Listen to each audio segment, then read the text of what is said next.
Hello everybody and welcome to the Whiskey Dictionary, where I do the research to try to teach you a little something about what you're drinking. Today I'm going to be talking to you about whiskey stones, and chances are that if you found this video, you're considering either buying them for yourself or for somebody else. So one way or another, let me give you a little information about them so you can make an informed decision.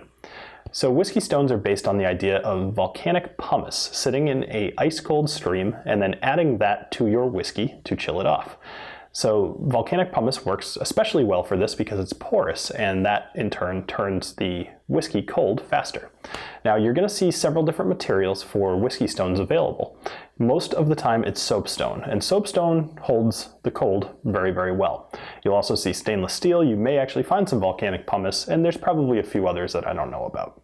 That being said, I'm going to do a little experiment for you here to kind of show this. So I've got 2 glasses of bourbon here, and I picked bourbon specifically because it's typically what people would choose to chill. And I'm going to take the temperature of my control over here, and it's roughly about 68.9 degrees.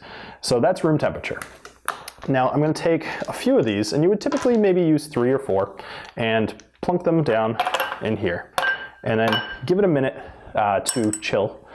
And you won't be able to read this thermometer, so I'm just gonna have to read it to you. But either way, while this is kind of taking its temperature, let me tell you why you would do this. So whiskey stones could be argued that in general they're for beginners. That being said, I disagree.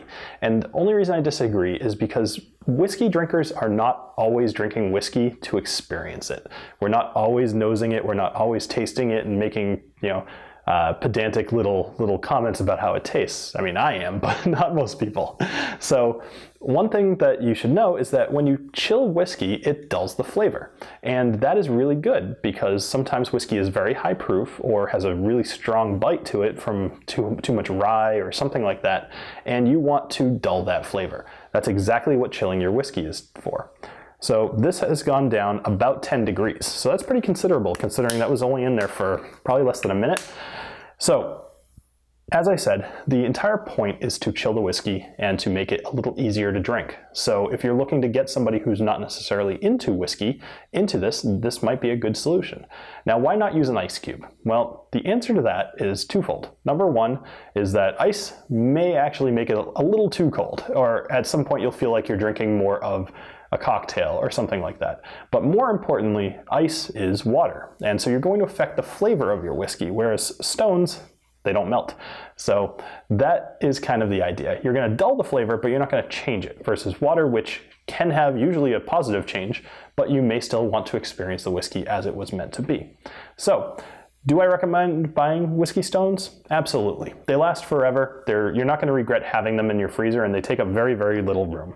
So I would suggest that you buy some, and maybe I'll have a link or two down in the description here, but in general you can find these anywhere. So you can usually buy them at a store too.